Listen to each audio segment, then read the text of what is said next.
Ang hukom na ito ay nag-aanunsyo tungkol sa panig ng nasasakdal. Hintay.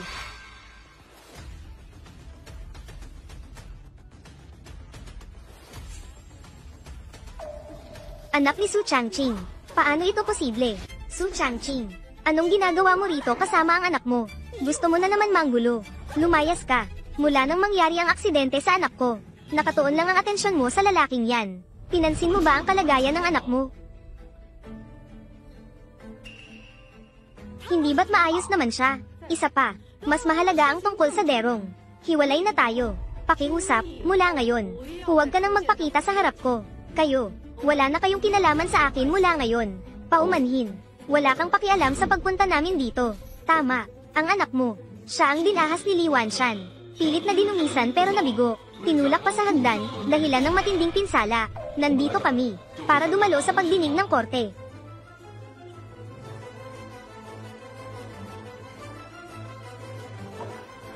Hindi ito posible, Su Changqing. Kung ano-ano ang sinasabi mo, sasaktan kita. Kailangan ko bang makipagtalo sa isang abogado ng depensa para magpaliwanag? Kagalang-galang na hukom. Pwede nang simulan ang pagdinig. Kompleto na ang magkabilang panig. Opisyal nang nagsisimula ang kasong ito. Hindi ito posible. Ang babaeng sinaktan ni Wanshan. Hindi ko akalain na siya ang anak ko. Miaozu, diborsyado ka na. Hindi na siya ang anak mo. Si Wanshan lang ang anak natin. Pero, bukod pa rito, wala namang kasalanan si Wanshan. Lahat ng ito ay dahil kay Su Changqing. Pinasama niya ang ugali ng anak niya. May kasalanan ka ba rito? Kung may dapat sisihin, si Su Changqing yun. Kung hindi niya sinanay sa mali ang anak niya, paano tayo nagkatapat sa korte? Ano sa tingin mo? Tama ang sinabi mo. Wala akong kasalanan. Kasalanan lahat ito ni Su Changqing. Kasalanan lahat ito ni Su Changqing. Ganito na ang nangyari. Wala nang atrasan, isang direksyon na lang ang tatahakin. Isa pa, hindi ko naman sinaktan ng anak niya. Gusto ko lang mapawalang sala si Wanshan. Su Changqing, ikaw, kasalanan mo lahat ito. Ngayon, hinihiling kong ipahayag ng abogado ng nagsasakdal ang kanyang pananaw. Mahal na hukom. Ako ang abogado ni Su Wanru. Su Changqing, naniniwala ako na ang kasong ito. Su Changqing, hindi ka naman talaga abogado. Wala kang karapatang maging abogado ng depensa. Isa itong kawalang galang sa batas. Sino ba ang hindi nakakaalam na isa kang musmos? Ang abogado ay kailangang may sertipikasyon bilang abogado. Mayroon ka bang sertipikasyon? Alam mong labag yan sa batas pero nilabag mo pa rin. Kung si Ginoong Su ay walang sertipikasyon bilang abogado, siguradong alam niya ang batas pero nilabag niya pa rin ito. Hindi natin pag-uusapan muna kung mayroon akong sertipikasyon bilang abogado, ngunit hindi pa rin ako lumalabag sa batas. Dahil nakasaad sa batas na, ang tagapangalaga ay maaaring maging abogado ng nagsasakdal, at ako ang tagapangalaga ng nagsasakdal. Bukod pa rito, mayroon akong sertipikasyon bilang abogado. Kagalang-galang na hukom, matinding iminumungkahi ko na, ang sospek sa krimen na si Li Wanshan, ay isa ng salarin. Masama ang mga pangyayari, at malala ang epekto. Nararapat siyang hatulan ng kamatayan. Ano? Malala ang epekto. Dapat siyang hatulan ng kamatayan. Ano? Su Changqing, kahit sabihin nating mayroon kang sertipikasyon bilang abogado, ito ay dahil lamang matagal kang nakinabang sa karanasan ko bilang batikang abogado. Bagamat may kasalanan si Wanshan, hindi ito sapat para hatulan ng kamatayan. Hatulan ng kamatayan. Paano mo naisip yan? Ang ginawa ni Li Wanshan ay tangkang panggagahasa. Sinadya niyang manakit. Masama ang mga pangyayari. At malala ang epekto. Ang pinakamataas na parusa ay kamatayan. Ang batas ay hindi dapat hamakin. Anumang paglabag sa batas ay kailangang parusahan ng batas. Kasama na kayo. Kung nilabag ang batas, kailangang humarap sa paglilitis ng korte. Ikaw naman, isang hamak na trabahador lang. Iniisip mo pang isa kang abogado. Sa panig namin, lahat ay batikang abogado. Matatakot pa ba kami sa'yo? Sa ganitong musmos lang. Sa paningin ko, kayo ang totoong mga musmos. Isang grupo ng musmos. Su Changqing, paulit-ulit mo na lang itong ginagawa. Hindi ba masyado ka nang sumusobra? Ano ba ang maling nagawa ng anak ko? Ang anak mong babae mismo ang nahulog ng hindi sinasadya. Pero gusto mo pa rin. Nasisihin ang anak ko. Bakit? Sinisiraan lang ako. Ang anak mo ay isang musmos lang. Siya mismo ang nadulas at nahulog. Ano ang kinalaman nito sa akin? Tama, kung hindi mo lang pinalaki ng spoiled ang anak mo, paano siya pupunta sa KTV? Sa ganitong hindi disenteng lugar. Su Changqing, agad nga, ibasura ang kaso para kay Wanru. Hindi ko na ito uulitin. Kung hindi, pananagutan mo rin ito. Ang tungkulin sa paninira at pagsisinungaling. Nanay, ako ba talaga ang anak mo? Nanay, ako ba talaga ang anak mo? Wanru, kailangan mo bang mag-overreact ng ganito? Si Wanshan ay ganyang iniisip lang naman. At wala naman siyang ginawang masama sa'yo. Bakit parang ikaw? Nagmumukhang masyadong agrabyado. Oo gusto ko lang magtrabaho habang nag-aaral. Ano ba ang mali ko? Nadulas ka lang naman. Nasugatan ng kaunti. Malaki ka na ngayon. Pwede ba mas maging maunawain ka? Hindi ba okay ka na ngayon? Tama ang sinabi ni Papa. Hindi na kita ina. Wala akong ina na tulad mo. Chu Miaozu, matatawag ka pa bang ina? Nasa korte tayo. Ipaubaya na ang lahat sa korte. Sa panig namin, narito ang 5 batikang abogado mula sa Jiang Province. Akala mo kasi natuto ka lang ng kaunti para manalo sa kaso. Sinasabi ko sa'yo, kung hindi mo pa rin kusa na ibasura ang kaso, pananagutan mo ang resulta. Matututo ako mula sa'yo. Akma ba para sa'yo? Batikang abogado. Sa paningin ko, wala kang kwenta. Ang batikang abogado ay nagsisimbolo ng kataas-taasang tagapagtaguyod ng batas, at pati na rin tinatawag na personifikasyon ng batas. Sa buong Jiang Province, 5 lang ang ganito. Ito ang sa buong buhay mo. Lagi mong hinahangaan. Sa paningin namin, wala kang halaga. Wala kang pinagkaiba sa isang clown. Isa lang ako sa mga abogado na matagal nang umatras sa propesyon. Oo nga pala. Gusto nilang tawagin ako bilang abogado ng demonyo. Ano? Kung ikaw nga ang abogado ng demonyo. Ako ang ninuno ng abogado ng demonyo, Su Changqing. Hindi ka karapat-dapat ni magsabit ng sapatos para sa abogado ng demonyo. Isang insulto ito sa abogado ng demonyo. Paano kung sabihin kong ako nga ang abogado ng demonyo? Tama na, Su Changqing. Ang iba, hindi ka kilala. Pero ako, hindi ba kita kilala? Isa ka lang na hamak na tao mula sa ibaba. Walang mararating sa buong buhay. Kung muli mong lalapastanganin ang idolo kong si Ginoong Demon King, sisiguraduhin kong pagsisisihan mo. Wanru, sigurado ka ba? Sasama ka ba sa walang kwentang ama mo? At itutuloy pa ang ganitong kaguluhan? Pansamantalang nadala lang si Wanshan. Hindi ka naman niya nasaktan. Kailangan ba talagang palakihin mo ito? Sinasabi ko sa'yo, kung magpapatuloy ka sa ganitong kaguluhan, itatakwil na kita bilang anak. Ako ang gumugulo. Nasaan ka nang malubha akong nasugatan at na-hospital? Abala kang tumutulong sa salarin. Nasaan ka nang kailangan kong magpa-opera at uminom ng gamot? Abala kang nag-iisip ng paraan para sa ipagkaila ang kasalanan ng salarin. Mama, ako ba talaga ay anak mo pa ba? Pero nandoon ka sa korte, pinagtatanggol ang salarin. Ayoko ng ina na katulad mo. Ikaw na walang galang na anak. Anong mga kalokohan ang sinasabi mo? Pareho lang kayong dalawa ng iyong walang kwentang ama. Talagang wala kayong utang na loob. Sisimulan ko na ngayon. Wala ka ng karapatan maging anak. Huwag kang mag-alala, anak. Huwag kang malungkot. Ipaghihiganti ka ni Papa.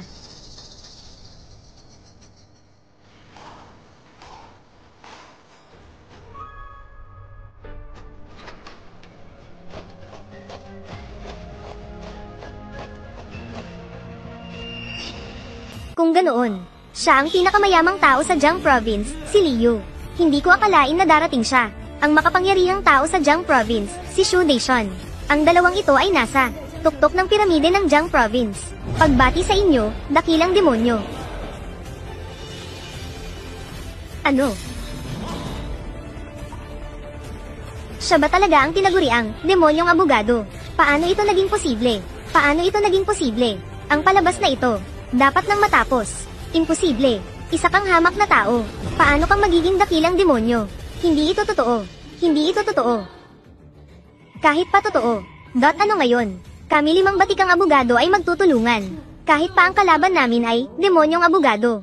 Hindi ibig sabihin panalo na siya sa kasong ito. Kayo, 4 na batikang abogado. Sigurado ba kayong gusto ninyong labanan ako, si Su Changqing? Dakilang demonyo. Paano kami magkakalakas ng loob na labanan kayo?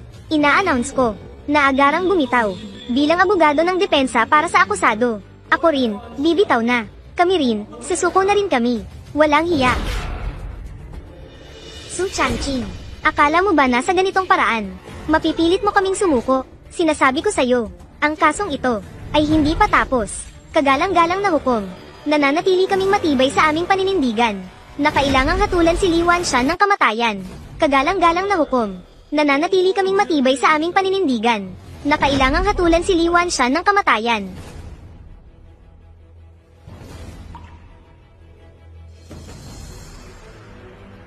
Sa panig ng akusado, tungkol sa sinabi ng panig ng nagsasakdal. Tinatanggihan mo ba ito? Ako'y nadidiin lang nang wala sa lugar. Siya mismo ang nahulog mula sa itaas. Wala akong kinalaman dito. Hindi mo pwedeng gamitin ang pagiging batikang abogado niya para lamang baluktutin ang kaso at siraan ako. Siyempre, hindi ko tinatanggap yan. Sa korte, dapat sundin ang batas. Kahit na siya'y isang batikang abogado, hindi niya maaaring galawin ang patas at makatarungang desisyon ng batas. Kung ganoon, hinihiling ko sa panig ng akusado na magsumite ng kanilang depensa. Ang mahalagang ebidensya sa video ay nawasak na. Nasa amin na rin ang sulat ng pagpapatawad. Su Changqing, sinasabi ko sa'yo, ang kasong ito ay panalo na ako. Chu Miaozu, sigurado ka bang itutuloy mo ito hanggang sa huli? Alam mo ba ang magiging resulta ng ginagawa mo? Resulta. Ang resulta ay, walang kasalanan si Wan Shan. Ngunit ikaw na tinatawag na, abogado ng demonyo, ay mawawasak ang reputasyon. Ako, si Chu Miaozu, ang magiging bagong, abogado ng demonyo. Ano ngayon kung, abogado ng demonyo, ka? Kahit nasuportahan ka ng lahat, ano ang magagawa niyan? Sasabihin ko sa'yo, ang kasong ito, hindi kami matatalo. Napaka-cute ninyong dalawa. Ang, abogado ng demonyo, hindi pa natatalo kahit kailan. Kung ganito ang sitwasyon, ilabas ninyo ang inyong ebidensya ng walang sala. Ngunit kung gagawin ninyo ito, tiyakin ninyo ang inyong pananagutan sa resulta. Kung ganito ang sitwasyon, ilabas ninyo ang inyong ebidensya ng walang sala. Ngunit kung gagawin ninyo ito, tiyakin ninyo ang inyong pananagutan sa resulta. Pananagutan ang resulta. Nako, takot na takot ako. Tahimik, mangyaring magbigay ng ebidensya ang panig ng akusado. Mahal na hukom.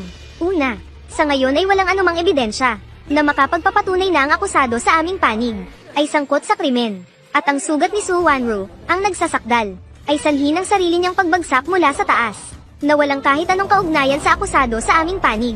Walang kahit kaunting koneksyon. Ikalawa, bukod sa paghingi ng absolusyon para kay Li Wanshan, mag-a-apply din kami ng walang sala. Aakusahan namin ang nagsasakdal ng legal na pananagutan. Nagsasakdal, maaari kayong magsalita. Mahal na hukom. Hindi sapat ang mga ito upang patunayan na walang sala si Li Wanshan. Hindi nito maaalis ang pagdududa sa kabilang panig. Kung nais ninyong alisin ang kanyang kasalanan, kailangan ninyong ipakita ang pinakamatatag at pinakadirektang ebidensya. Siyempre mayroon. Su Changqing.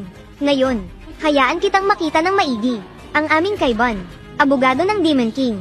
Iyon ay, maraming taon na ang nakalipas. Ngunit ngayon, kami ang tunay na elite sa propesyon ng batas.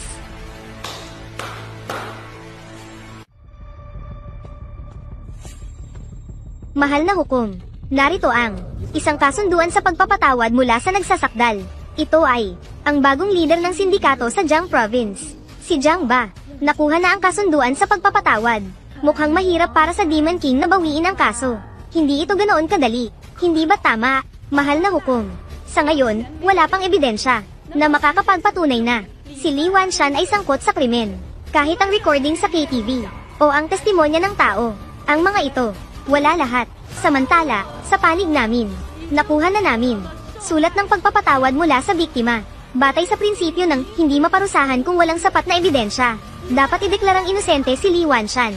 At ang nagsasakdal ay dapat managot sa lahat ng mga legal na resulta. Pagpapatawad. Sulat ng pagpapatawad. Hindi ko kailanman nilagdaan ang anumang sulat ng pagpapatawad. Bukod pa rito, hindi ko kailanman patatawarin ang salarin. Chu Miaozu. Sa pamamagitan lamang ng sulat ng pagpapatawad, kung walang ebidensyang nagpapatunay ng krimen, hindi rin sapat upang tuluyang mapawalang sala si Li Wanshan. Mayroon akong ebidensya